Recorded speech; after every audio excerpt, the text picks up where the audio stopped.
Shalom, kembali lagi bersama saya Wong LA. Ada di LA untuk jadi berkat bagi dunia ini. Tanpa terasa kita sudah memasuki di kitab yang ke-2 Korintus, di mana kita belajar banyak masih dalam perjalanan Rasul Paulus di dalam kitab Korintus yang boleh menjadi berkat dalam kehidupan kita. Saya mengencourage terus membaca program Alkitab setiap hari untuk kita bisa diperlengkapi dari kitab ini, dan kita akan mendapati sesuatu yang besar terjadi dalam kehidupan kita, sehingga kita bisa tahu apa yang harus kita lakukan dalam kita membaca kitab 2 Korintus ini.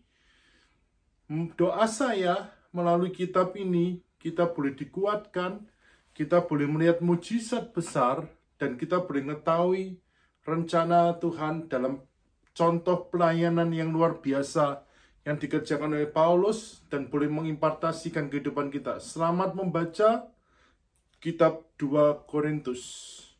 Tuhan Yesus memberkati.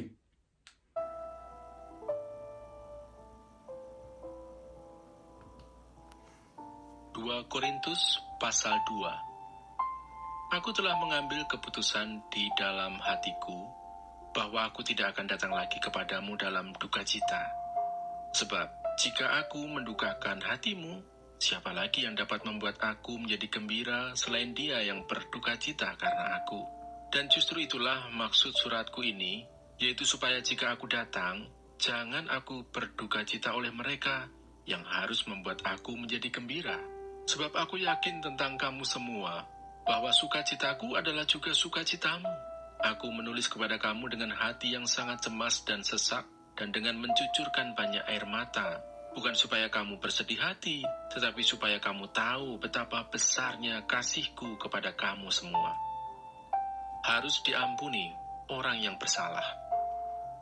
Tetapi jika ada orang yang menyebabkan kesedihan, maka bukan hatiku yang disedihkannya, melainkan hati kamu sekalian atau sekurang-kurangnya, supaya jangan aku melebih-lebihkan hati beberapa orang di antara kamu.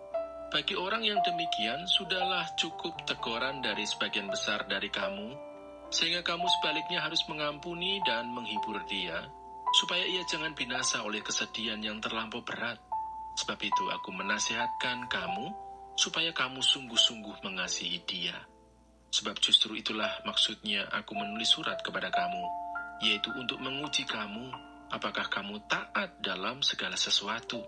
Sebab barang siapa yang kamu ampuni kesalahannya, aku mengampuninya juga.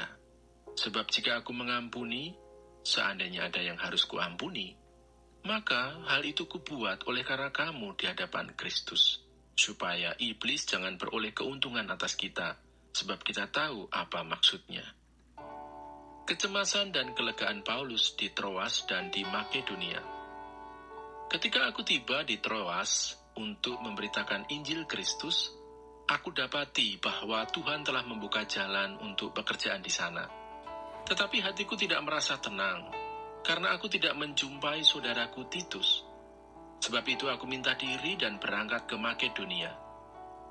Tetapi syukur bagi Allah yang dalam Kristus selalu membawa kami di jalan kemenangannya. Dengan perantaraan kami, Ia menyebarkan keharuman pengenalan akan Dia di mana-mana. Sebab bagi Allah kami adalah bau yang harum dari Kristus di tengah-tengah mereka yang diselamatkan dan di antara mereka yang binasa. Bagi yang terakhir, kami adalah bau kematian yang mematikan, dan bagi yang pertama, bau kehidupan yang menghidupkan. Tetapi, siapakah yang sanggup menunaikan tugas yang demikian? Sebab kami tidak sama dengan banyak orang lain yang mencari keuntungan dari firman Allah.